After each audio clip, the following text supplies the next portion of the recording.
Hey guys, Jim from Let's Get To, Jim from Go Astros, and Y'all Fight Suey and all things Switchy Dolphin Media here. We do have a live episode of Let's Get To coming tonight. We've got me and Scott and Emily and Ed talking about lots of things sports. And the penultimate, that's a fancy way for saying next to last episode of Let's Get To, comes out tomorrow. Y'all Fight Suey on Friday.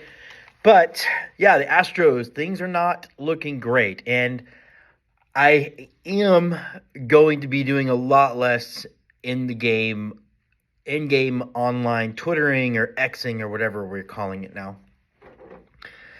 The issue isn't that I cannot handle an Astros team that are underperforming, an Astros team that maybe isn't winning like they should, because frankly, that's the majority of my life experience. And I think there are a lot of reasons why this team is in the funk that it's been in for about the last 9 games. But one of the things I just can't stand are uneducated, knee-jerk reaction from other fans. And I've tried to navigate that the best I can from just ignoring, although it's hard when they pop up, in your DMs, as the kids say. I think the kids say that. But it's hard just to see this like knee-jerk reaction, people that clearly don't understand baseball or who essentially are acting like children because their favorite toy isn't working right now. Instead of, one, recognizing that there are still 9 games left, you still control your own destiny, or the idea that, they've played a lot of games over the last 6 or 7 years, and so as a result, there's a reason why people don't repeat, and there's a reason why people don't go to 6 straight American League Championship Series. And at some point, you run out of gas. At some point, arms get tired. There are a million different reasons. It's not all Dusty's fault, but it's all not Dusty's fault. This is why I get in trouble on social media, because I have like middle-of-the-road takes on stuff. So, yeah, we're going to watch these last 9 games. We're going to hope that the Astros last 10 games, we're going to hope that the Astros that we're used to seeing come out, and starting today, this afternoon with Baltimore.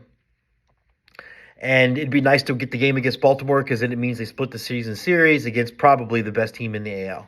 No, there's no probably about it. They're the best team in the AL, and they are young and scary good. The frustrating thing about this fan base, and why most of my communication with other Astros fans now will not be happening through Elon's pet app, is because just as quickly as this thing took a downturn, it can turn up. That's the game of baseball. And all you need is any one of those breaks that went against the Astros in these last 2 games to go for them. And then things roll. Much has been said about the series against the A's and the series against the first series against the Royals. And yeah, there's a lot to point there, and a lot to be really upset about, and a lot to ask a lot of questions about. But before that, they monkey stopped the Rangers, and everybody thought they were invincible again. Baseball is weird. Baseball can turn, and I'm still going to put my money on the Astros, who, after this series, really have one more series that seems tough versus the schedules of the other 2 teams that you're in the competition for the division for, which their schedules seem tougher. And for as much as the Astros have underperformed, those other teams haven't looked great either. And so I think that's the thing. I think it comes back to your favorite toy is broken. So rather than go get some hot glue, we're going to see how far I can take this analogy. You hold your breath and you stomp around in a big circle until someone magically fixes it for you. And the thing is, I think the last thing I'll say is you get a real measure of someone and how they handle controversy or how they handle adversity. And a lot of these Astros fans that are already folding up shop and looking forward to what spring training might look like, or deciding to become fans of something else, show what kind of backbone they have when it comes to dealing with adversity. As far as the pitching, I got Shipley this morning, so hopefully it's donuts for the arms and chicken for the bats.